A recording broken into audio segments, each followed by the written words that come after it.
Bom dia, boa tarde, boa noite, dependendo da hora que estiver a ver este vídeo. Chamo-me Magda Graça Guambi e hoje irei apresentar a norma número 12, que fala dos impostos sobre o rendimento correntes e diferidos. A estrutura da minha apresentação está da seguinte maneira. Primeiro irei falar da definição, falar de algumas definições. Depois irei falar do objetivo, o âmbito, a base fiscal, o reconhecimento de passivos e ativos correntes, o reconhecimento de passivo e ativos por impostos diferidos, as diferenças temporárias, a mensuração, o método do efeito fiscal e, por fim, os exercícios práticos. Definição.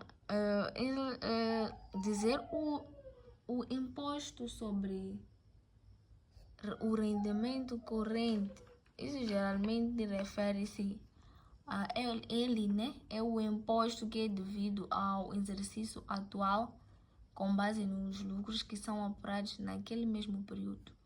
E os impostos sobre o rendimento diferido refere-se às diferenças temporárias entre o lucro, que é contabilístico, e o lucro que é tributável.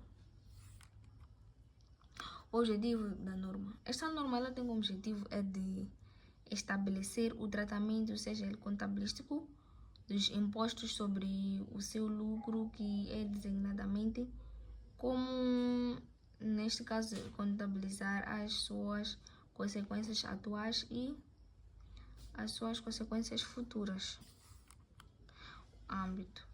Para efeitos dessa norma, os impostos sobre o rendimento eles incluem todos os impostos baseados nos lucros tributáveis que neles sejam nacionais para os estrangeiros.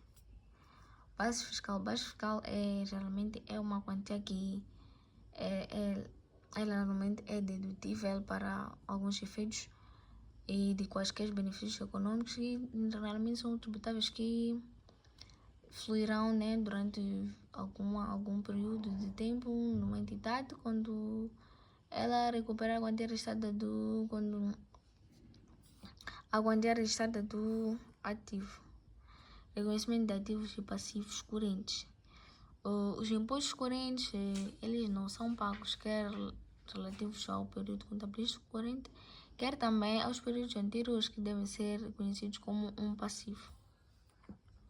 O reconhecimento de passivo e ativos por impostos diferidos. Eles geralmente devem ser reconhecidos de passivos por impostos diferidos para todas as diferenças temporárias tributáveis, exceto quando os tais passivos, né, por impostos diferidos resultam de um reconhecimento no momento inicial de goodwill, do reconhecimento no momento inicial de um ativo ou um determinado passivo que é a transação, que a transação, né, que nessa transação não seja uma concentração de atividades empresariais e também seja por uma data de transação que não se afete por um resultado nesse caso, um resultado fiscal. Benefícios e diferenças temporárias. Quando refere-se a diferenças temporárias, falam de diferenças entre a quantia que é escriturada de um ativo ou seja um passivo que o balanço e a sua base de operação, e as diferenças temporárias podem ser diferenças temporárias tributáveis e também diferenças temporárias dedutíveis. A mensuração.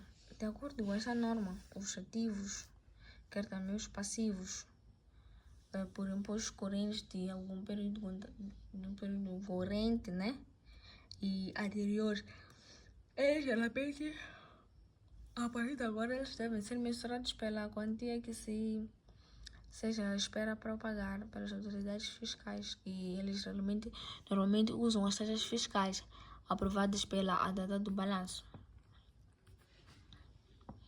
Método de fiscalidade. O método de fiscalidade ele possui dois métodos, que é o método de impostos a pagar e o método de efeito fiscal.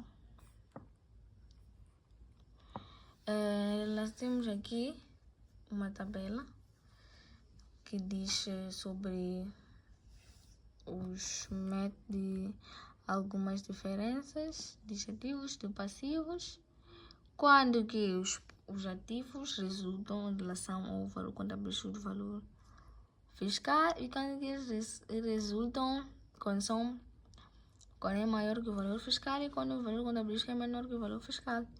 Quando o valor contabilístico é maior que o valor fiscal, os ativos eles geralmente são passados por impostos diferidos. E quando o valor contabilístico é menor que o valor fiscal, os ativos eles são ativos por impostos diferidos.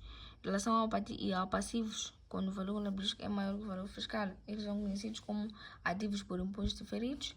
E quando o valor contabilístico é menor que o valor fiscal, os passivos por impostos são diferidos.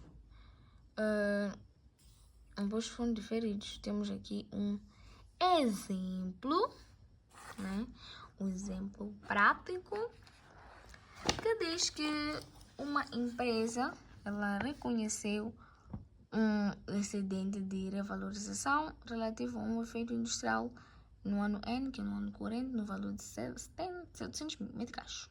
Contabilize esse excedente pelo método de efeito fiscal, considerando que a sua taxa de imposto sobre lucros é de 25%. Temos aqui um lançamento. Temos que fazer um lançamento. Que neste caso, aqui vem uma taxa de lucros de 25%. Me desculpa, no valor de 700. É feito aqui um lançamento. Temos que saber o valor. Vamos fazer o lançamento de antes do imposto deferido. E também temos que fazer um dos lançamentos que é um antes e temos que fazer o lançamento do depois. Como nós já vimos aqui, nós temos o valor de 700 do excedente de valorização relativo a um edifício industrial no valor de 700 meticais. Então, neste caso, por ter o valor de 700 meticais, que é o valor que é o valor do edifício, que neste caso é o valor da revalorização. E nós iremos fazer os lançamentos relativos a essas diferenças da percentagem e o valor da revalorização. Então, logo, nós iremos debitar a conta 3211, que são os edifícios industriais, pois não existe isso.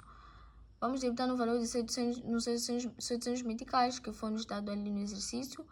Vamos creditar por houve uma saída, como nós já sabemos, no excedente de valorização, no valor de 600 meticais, que está aqui, que é esse lançamento pelos impostos diferidos. Faremos o segundo lançamento que para podermos saber qual é o valor quando multiplicamos vezes os 25% que é da taxa, né? Fazemos o valor da revalorização vezes o CR, que é o valor do curso, o valor da taxa, né? Nesse caso que nos deu. Agora iremos debitar a conta 56, que é a excedente de valorização de ativos tangíveis, pelo valor de 175 mil, por quando multiplicamos os 700 vezes os 25%, nós iremos obter o valor de 175 meticais.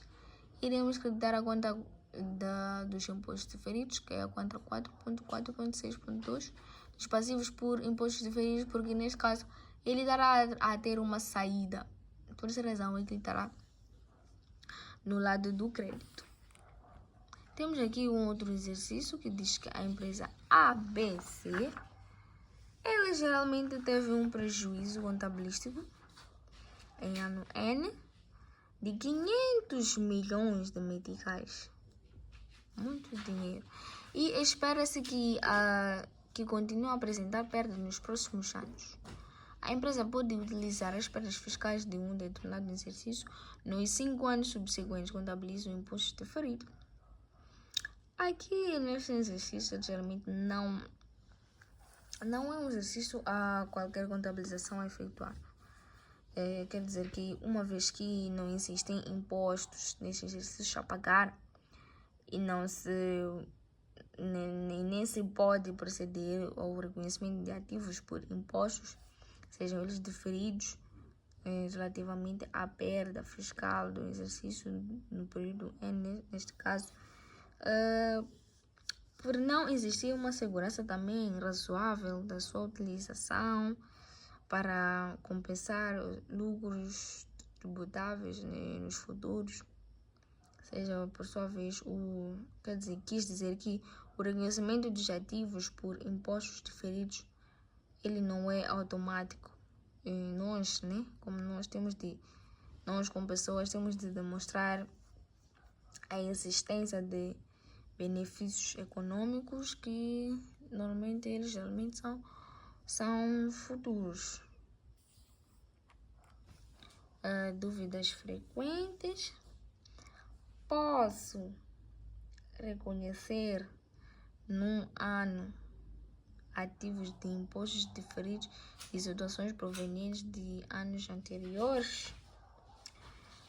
Geralmente sim, pode-se, pois o reconhecimento de ativos por impostos diferidos assenta em estimativas dos gestores, as quais terão de ser registradas em cada período do seu relato.